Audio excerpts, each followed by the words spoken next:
Et donc aujourd'hui, ce qui nous a sauvés, nous, à l'époque, c'est parce que déjà, on avait une vie quand même assez sportive. Quand tu vois aujourd'hui avec le recul, aujourd'hui, je suis à fond dans le sport, je comprends un peu plus les nutriments, les calories, tout ça, comment le corps fonctionne. Tu te dis, ce qui nous a sauvés, là, c'est parce qu'on marchait beaucoup, on brûlait nos calories, au fait. Joe, le cancer, à l'époque, c'était rare comme maladie.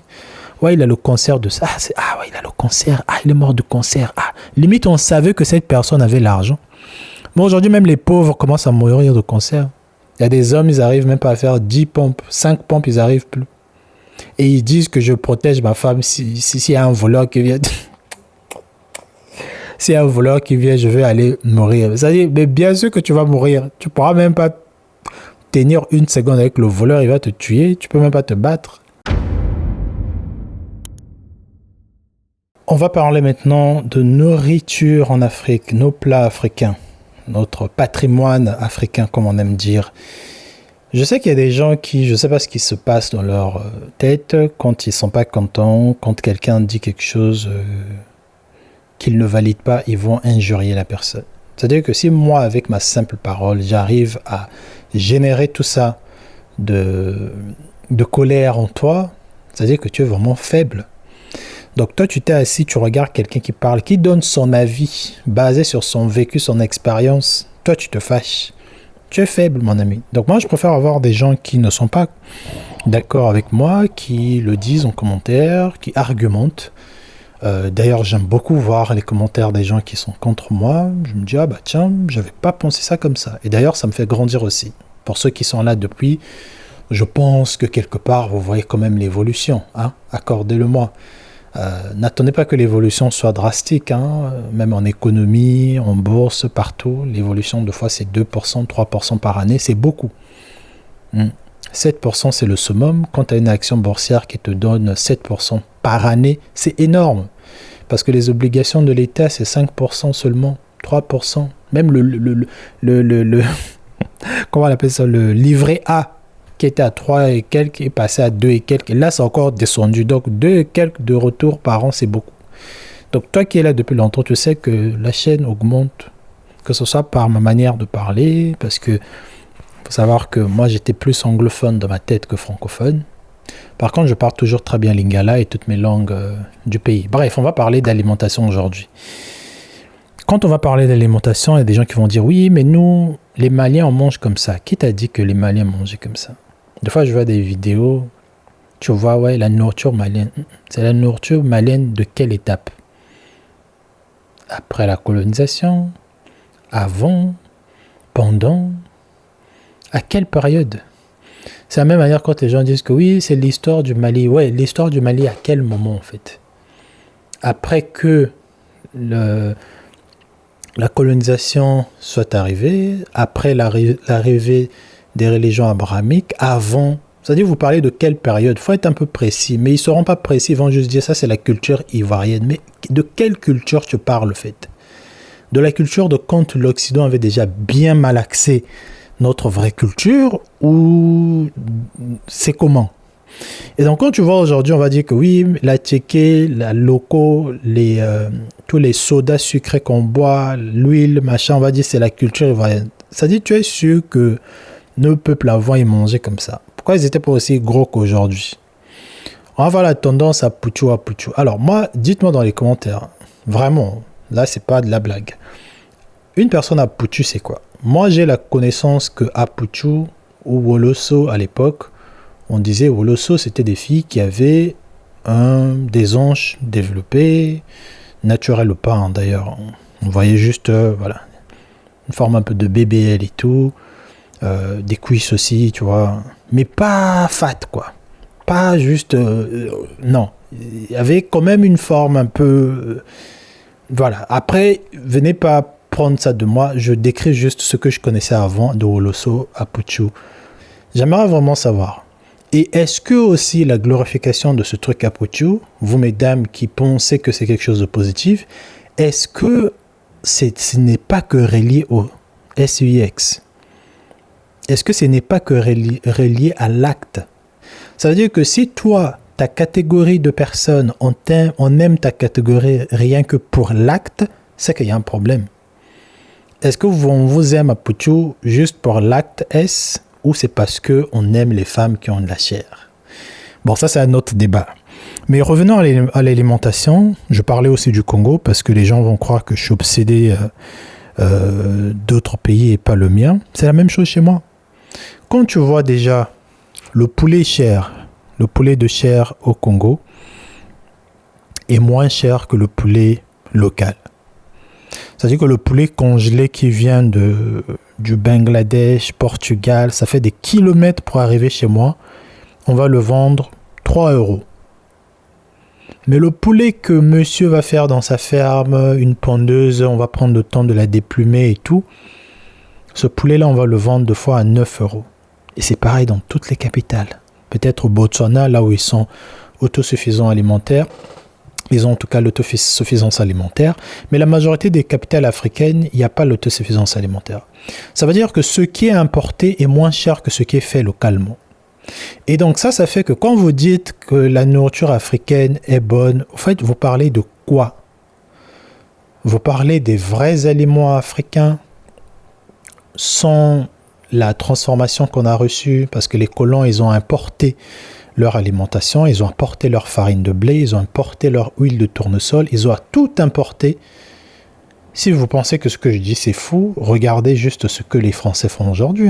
L'Afrique est remplie des carrefours, c'est rempli des leaders, des super U, partout. À l'époque, ça se faisait déjà, les gars. Les Français importaient tout, même l'eau. Parce qu'on va dans des pays primitifs, on va pas... Tout venait, donc les Air Afrique, les cargos, les tout là... Ou quand ils découvraient un cours d'eau qui était... ils le privatisaient, c'était pour eux. Il y avait même des rivières privées, des plages privées. Même la pêche aussi, à un moment, c'était privé, des côtes qui étaient privées parce que il y avait souvent il y a une certaine zone, tu ne pouvais pas pêcher. Donc voilà, quand vous parlez de la nourriture africaine, vous parlez de quoi en fait? Les pieds de porc. Vous savez l'histoire de pourquoi on mange les pieds de porc? Les pattes de poulet, les têtes de... En fait, vous parlez de quoi? Les intérieurs des intestins de mouton. Vous pensez vraiment... Bon... Vous pensez vraiment que quelqu'un qui a le choix dans un gros mouton, une grosse viande, il va aller manger les intestins? Il faut essayer juste de comprendre. Même les poissons de mer qu'on mange. Il y avait certains poissons, quand les esclaves faisaient la pêche, il y avait des poissons qui n'avaient pas le droit de manger. Il y avait des poissons qui étaient destinés au maître. Ou celui qui ramenait du bon poisson de la pêche, comme la sole, le saumon, le capitaine aussi. Tous les bons poissons, même aujourd'hui, qu'on connaît la morue et tout le reste, on n'avait pas le droit d'en manger. En fait, on a calqué notre alimentation sur cette période-là et aujourd'hui, on perpétue ça. C'est pour ça que tu as des gens qui ont des formations maintenant de, tu vois, la personne, le ventre. Les hommes ont toujours le ventre. Ils vont dire que oui, c'est là. Au pays, quand tu as un ventre plat, on va dire que tu n'es pas bien. Les femmes te préfèrent avec un gros ventre. Ils vont dire que c'est le ventre, ça soit sur le costume, la chemise. Donc quand tu as un petit ventre qui déborde, tu mets le costume. C'est-à-dire que tu as des femmes, elles sont folles de toi. Quand toi, tu viens avec ton truc en Occident, là, tu es skinny avec tes abdos, tu mets le costume, on voit que tu es tout droit comme ça. Il faut que tu aies un peu... Voilà. On va dire, mais toi, tu n'as pas des formes. Mais les formes, de quelle forme tu glorifies quoi? Est-ce que c'est le ventre que tu glorifies ou est-ce que c'est le fait que j'ai pris de la masse musculaire que tu glorifies? Et donc, on a normalisé comme ça une alimentation malsaine quand tu pars au pays. Alors, quand on est en vacances, on peut dire que c'est pas grave. Tu vas manger à Tchéké, Loco, Coca, encore Bissap. En rentrant chez toi, tu vas encore prendre je sais pas quoi de sucré, des chips dans la rue. Tout est calorique. Et en ces temps aujourd'hui, on a des explosions des maladies cardiovasculaires. Vous savez, les AVC chez nous à l'époque, moi quand j'ai grandi au pays, quand j'étais au lycée, au collège et tout ça, c'était rare. C'était les maladies des gens qui avaient l'argent. Quand tu entendais quelqu'un qui faisait une crise cardiaque, soit c'était la sorcellerie, qui deux fois n'était pas la sorcellerie, c'était souvent des personnes riches parce que elle voyageait, elle avait une alimentation un peu... Ou c'était aussi, bon, tout ce qui était AVC, même le cancer. Mon Joe, le cancer à l'époque, c'était rare comme maladie. Ouais, il a le cancer de ça. Ouais, il a le cancer. Ah, il est mort de cancer. Ah, limite, on savait que cette personne avait l'argent. Mais aujourd'hui, même les pauvres commencent à mourir de cancer. Ouais, il a le cancer de foie. C'est-à-dire tous les organes du corps, tu peux maintenant avoir le cancer avec. Ah, le cancer du pancréas, le cancer du diaphragme, le cancer de l'intestin grêle, le cancer de... Tout ça, c'est à cause de quoi, vous pensez? C'est à cause de l'alimentation africaine. Vous savez, ce qui sauve certains Africains, par exemple, moi qui ai grandi dans des familles très modestes, pour ne pas dire pauvres, pour le respect de ma mère qui regarde la vidéo. Mais ma mère, elle sait qu'on a grandi pauvre. Parce qu'ils ont fait tout ce qu'ils pouvaient pour qu'on ait presque tout ce qu'on voulait, même si on n'a pas tout eu. Quand c'était les vacances de Noël, on avait un jouet. Si tu avais 2 jouets, donc tu avais ton oncle ou quelqu'un de la famille qui t'avait donné. Tu avais un seul jouet et tu avais intérêt à demander un seul jouet. Quand tu vois les cours communes où on habitait, c'était plusieurs familles. Et donc aujourd'hui, ce qui nous a sauvés, nous à l'époque, c'est parce que déjà, on avait une vie quand même assez sportive. Quand tu vois aujourd'hui avec le recul, aujourd'hui je suis à fond dans le sport, je comprends un peu plus les nutriments, les calories, tout ça, comment le corps fonctionne. Je te dis, ce qui nous a sauvés, la seule chose qui nous a sauvés, c'est parce qu'on marchait beaucoup, on brûlait nos calories au fait. On faisait quasiment tout à pied, tout. Quand tu n'avais pas le bus, on appelait ça lâche. Donc tu lâchais, tu marchais. Tu marchais pendant des heures. Tu te réveillais à 6 heures, tu te retrouves avec vos amis, vous marchez à pied, aller-retour. Tu faisais 50 000 pas faciles dans la journée. Je sais que les gens qui n'ont jamais fait même 10 000 pas, ils vont dire « Ouais, mais vous abusez, vous les Africains. » Oui, merci, il faut rester avec ton ignorance là-bas. Et il n'y a que ça qui nous aidait. Après, il y a aussi le soleil, donc la vitamine D. Tu avais aussi plein de choses qui faisaient qu'on mangeait aussi des choses saines. On mangeait beaucoup des légumes. La viande aussi, souvent, c'était la viande de chasse. Le poisson, c'était le poisson de mer frais. Donc, il y avait quand même toutes ces choses qui faisaient que on n'avait pas toutes ces maladies aujourd'hui. Mais aujourd'hui, avec la mondialisation, avec l'arrivée des applications Yongo, il y a des moyens de transport quasiment dans toutes les villes. Ce qui fait que l'Africain ne marche quasiment plus. Moi, ça m'a choqué de voir le nombre de rues. Il n'y a même plus des rues. Pour marcher, tu es obligé de rentrer dans les quartiers. Tu ne peux plus marcher au bord de la route et tout. Avant, nous, on marchait là où il y a les trains, les rails, à côté des rails. Ça, c'était le repère de tous les lycéens. Quand tu finissais, tu lâchais sur les rails. Parce qu'il n'y avait pas souvent de train, ou même quand tu en avais, tu pouvais te mettre à côté. Donc voilà, il y avait un peu cette culture de marche. Et donc malgré le fait qu'on mangeait toujours des poulets importés 2 fois à l'époque, parce que on n'avait pas toujours ce luxe-là de tuer un poulet et de le manger, mais c'était quand même quelque chose d'assez commun de voir des gens faire du sport, vieux comme jeunes. Mais aujourd'hui, les gens, ils sont sédentaires. Dès que tu commences à gagner un petit 200 000 francs, tu es dans le taxi tout le temps, tu es dans le waro-waro, les gens ne veulent plus marcher, ils se plaignent du soleil. Joe, avant aussi, il faisait chaud comme ça.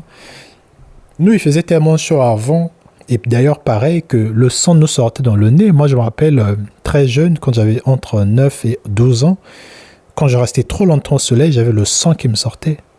Comme ça, ça me faisait pas mal. Je ne sais pas si c'est pourquoi. D'ailleurs, j'ai jamais su.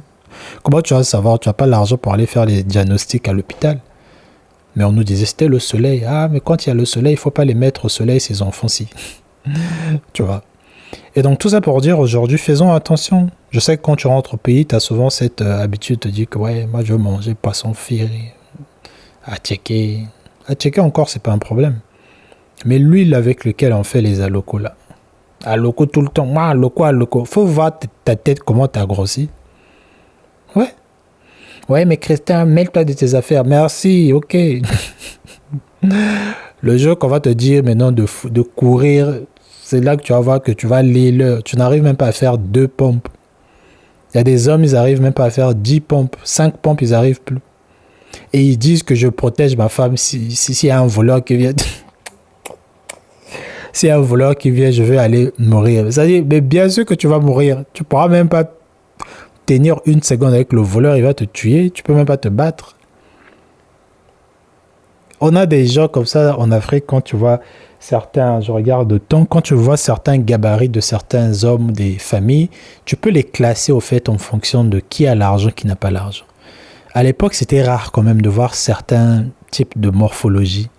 Je dis pas que les gens, ils étaient pas gros à l'époque, mais il y avait la, comment on dit, la grosseur de, lui là, il est en forme, il mange bien, parce qu'il est né comme ça, toute leur famille est comme ça. Mais il y avait aussi le truc de, c'est-à-dire que tu voyais quelqu'un, il était à peu près gros, et tu voyais pas la tête, il était, lui là, il habite à Mbeng, avec les joues, tu vois, les bras, c'est lui, il habite à Mbeng. Aujourd'hui, tu as des enfants comme ça, maintenant, obèses. L'obésité, c'est plus que quand tu vieillis. Hein. Tu as des enfants de 9 ans qui sont obèses, alors que personne de leur famille est comme ça. Bon, c'est pas vrai, parce qu'il y a toujours quelqu'un, on hérite ça toujours de quelqu'un, mais c'est pour dire qu'aujourd'hui, c'est normal maintenant de donner des trucs sucrés à ton enfant tout le temps, alors qu'il marche même pas. Il sort plus pour jouer au foot dans le quartier, parce que quasiment toutes les zones sont maintenant habitables. Tu n'as plus des cours comme à l'époque, nous on pouvait... nos parents savaient, ils nous entendaient, ils savaient que, bon, il joue, il est au terrain de foot, là-haut, celui derrière la maison. S'il voulait venir te récupérer, te fouetter devant tes amis, il savait où venir. Mais aujourd'hui, vous êtes tous chez vous, vous jouez peut-être dans la cour, et même dans la cour, ça va être quoi? Vous allez jouer des petits jeux. Nous, à l'époque, on jouait, tu sortais le matin, tu rentrais, de fois, tu avais faim. Le matin, tu mangeais des petits beignets, 9h, tu sortais, 17h, tu finissais le foot, tu rentrais, tu étais sale. Parce que tu jouais vraiment, tu te dépensais. Tu jouais au foot, vous jouez à grimper sur les murs, vous jouez au cerf-volant, vous jouez aux billes, vous jouez au... Il y a plein de trucs, plein. Aujourd'hui, il n'y a plus ça.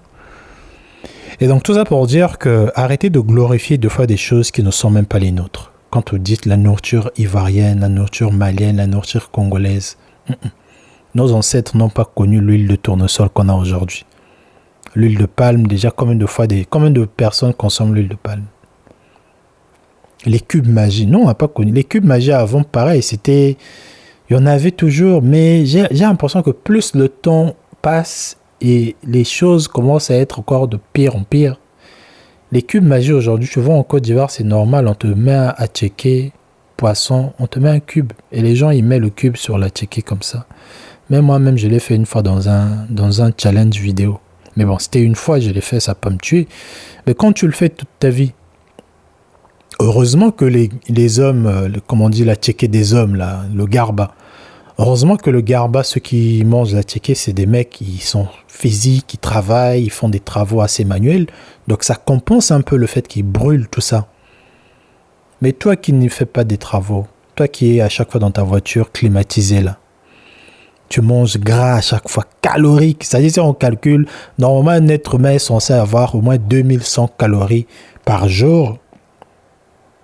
Toi, tu arrives facile à 6000 calories, 5000 calories. Et je n'exagère pas. Ce que je dis, c'est vrai. Parce que même 2000 calories, je vous le dis comme ça, une personne normale consomme environ... Une personne, quand je dis normale, c'est une personne qui mange assez bien. Donc le matin, il va manger un déjeuner assez sucré, assez salé. À midi aussi, le soir, 2 fois le goûter. Cette personne consomme environ 2000 ou 2500 calories par jour. Mais ça, c'est parce qu'elle a fait le choix aussi de manger des trucs sains. Mais la personne en France aussi qui ne fait pas attention sur ce qu'il va manger, il peut facilement arriver à 4000 calories en mangeant des goûters qui sont très sucrés, de mauvaises marques, des magasins avec en tout cas de mauvaises marques, tout simplement des trucs que tu n'es pas censé manger tout le temps. Tu peux te faire plaisir de temps en temps. Il y a des gens, ils boivent même pas 1 litre d'eau par jour. Ils consomment plus de soda que d'eau. Donc quand je vous dis, il y a des gens, ils peuvent consommer 5000 calories par jour. C'est vrai, j'exagère pas. Et donc tu penses que tout ça, ça va t'aider avec ton cœur. Bientôt, vous avez dit, oui, comme ça, tu vas être un nutritionniste maintenant. Non, je vous dis juste, parlons vrai, parlons peu. Non, parlons peu, parlons vrai. Bref, voilà. La vidéo, elle était longue encore. Vous savez, moi, je parle beaucoup. 19 minutes, c'est un peu la norme maintenant ici. Mais dites-moi ce que vous en pensez. Est-ce que j'exagère? Est-ce que je suis un peu trop dur? Ou plutôt, c'est une réalité qu'on devrait aussi regarder et faire attention. Sur ce qu'on consomme. Moi, j'ai beaucoup aimé Douala parce que Douala et Dakar aussi. Douala, il y avait... tu sentais quand même cette présence du sport. Chaque 5 heures, que ce soit Douala, Banjul, Bafoussam, tu te réveillais le matin, tu entendais une équipe qui courait, il y avait 20-30 personnes, il y avait des musiques, pareil à Douala, il y avait aussi j'ai oublié c'est où à Douala, vers Bona Priso, Bona Moussadi, tu vois, il y a des endroits où vous vous retrouvez, vous courez, ça te booste. Mais parce que le Cameroun, c'est un pays, on sait, le foot, ça prend la place, machin,